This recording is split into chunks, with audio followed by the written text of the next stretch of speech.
I'm Robert Brown. I'm a vice president at Cognizant Technology Solutions, and I'm part of the Cognizant Center for the Future of Work. So you guys have recently come out with this new 21 Places of the Future Work report, multiple reports, and it's about how to nurture and invest in elements that shape the future of work and the future of particular communities in place. What do urban practitioners need to know about the way place, work, and technology are intersecting and interconnected right now, especially given in light of the last 15, 18 months? For urban practitioners, we actually, in our methodology, people say, well, how did you winnow it down to 21 places? Well, 21 is sort of an arbitrary number, but we actually did apply a methodology. We called it the atomic theory of place. And so, sort of like thinking about high school chemistry class, and just as a model, the nucleus of that was the power of education of the place, like sort of the educational engine that was cranking out, people that are ready for these jobs of the future. The rule of law, really important, and then access to private capital. And if you get those three sort of kernel ingredients right, again, think about this idea of the electron. And please, for everybody who's listening to this, go to futureofwork.com and you can download the report and like see this atomic model. The electrons around that are things like, what is the level of infrastructure that they have? What is the level of architectural heritage that's being preserved?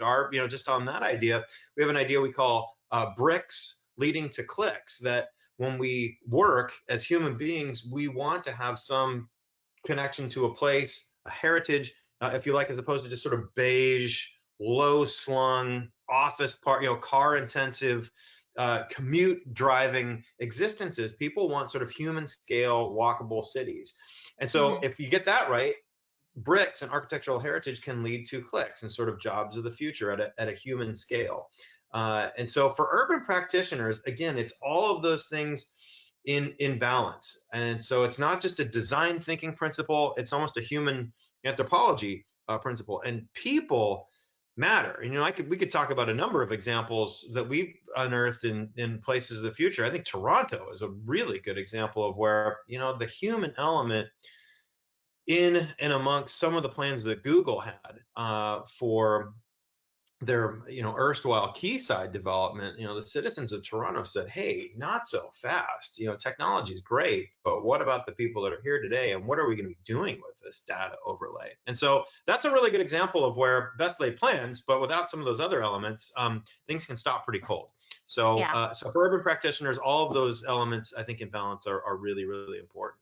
So some of the things in the report also that are kind of framed as leading drivers for how cities are thinking about the future of work, future of place, is one of those is cybersecurity, which obviously a hot topic given the gas Yeah. pipeline news of recent.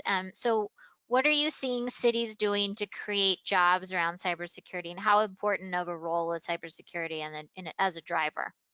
Yeah, so a couple of things to mention. Well, first, in the macro, one of the things that we talk about in the report is that each one of our 21 places, by and large, sort of anchors itself as sort of a beachhead or a landing ground, if you like, for technologies of the fourth industrial revolution, or indeed, future of work concepts. And so a really good example around cyber to sort of zoom in is one of our 21 places is Silicon Wadi, which is sort of a shorthand synonymous with Tel Aviv in Israel. And so the job, one of the jobs of the future is the cyber attack agent. And in Silicon Wadi in Israel, those are jobs of the now, right?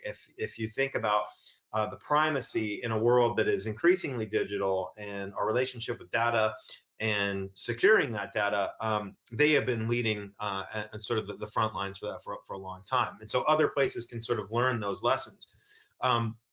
Some of the other things that we would imagine seeing coming out of that, where, but by no means is in Silicon Valley, these are jobs of the past. They are very much jobs of the present. But how can you think about the role of a cyber calamity forecaster in a smart city? Obviously, in America, we had the solar winds massive hack last year, and that you sort of peel back the layers on that. It was it was a nation state against nation state, but even things like malware attacks, the pipeline on the eastern seaboard, very recently, these things are increasing with more frequency. Places need to be not only, if you'll forgive the term, cognizant of them. They need to be thinking about jobs that are woven into the fabric of smart cities. And so cybersecurity is certainly one. And the last point I would make, Jesse, just as this relates to jobs of the future, is things like algorithm bias auditors. We may well see in the United States, Europe has already put in GDPR legislation that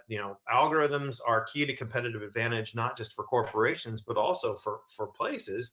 How do we make sure that these algorithms are actually fair and unbiased and have a representative amount of engineers and computer scientists and mathematicians that are building them, so that we don't deal with the law of unintended consequence on something like facial recognition software? Is a future job, for instance, an algorithm ethicist? Where do ethicists come in? The lots of folks majoring in philosophy who maybe don't think their skills are needed, but probably really are. Absolutely. No, it's almost like a, if you'll forgive the, it's like double helix. I mean, the two go hand in hand. I remember being at a dinner not too long ago here in Silicon Valley, and very prominent CEO of a social media company was saying, in the future of work, there'll be no place for philosophers, and we couldn't disagree more. In fact, Ben Pring, who is the managing director of the Center for the Future, has a degree in philosophy. And so if you bring that mindset to ethics are absolutely critical to how we think about putting into place the frameworks for auditing or doing Mhm. things like bias auditing, or even our approach to how we deal with data. So there's people, Jonathan Zittrain and others who have, loudly talked about the role of data fiduciaries, much as like when you go to your, attorney or your doctor's office, they can't scream from the rooftops with others about what's wrong. There's a fiduciary responsibility to keep your data private. And so could we get to an area where, from a philosophical standpoint, that an underlay for our relationship with data is premised on the notion of fiduciary responsibility to keep your private data private? Virtual workplaces, whew, hot topic, given the acceleration of virtual remote work during the pandemic, virtual remote learning, education. Obviously, with all those of us with kids, it's painfully a reality. But it proved it could work with the right connection, with the right bandwidth. Now there's a lot of talk about hybrid schedules being here to stay. Yeah. And there's also a lot of talk about the what some people are calling the great resignation, as people are called back to the office and don't want to go back to the in person, and they want to stay in the virtual. Um, but what's next with all of this, with the virtual workspaces? I know you guys think a lot about that and the trends when you're looking out beyond the here and now of the reality of the pandemic. What's the future of virtual workspace? You're exactly right that, I don't think there's any going back now. And in the report, we talk about the movement from this 2D Zoom screen existence of the remotopia model to virtual space. So at some point, in the next probably 5 years, we are going to, again, a technology disruption, have virtual reality and augmented reality that will fully immerse us into a 3D space. You and I it'll be like we're sitting next to each other. And so what does that do to work? What does it do to work process? Again, back to ethics. Are you dealing with data that's accrued in a space where we are inhabiting at all times? How do we get out of it? We talk about Hmm. digital detox in a place like virtual space. But in terms of, 3 years ago, I would say I'm going to go to Sydney for a 3-day conference from San Francisco.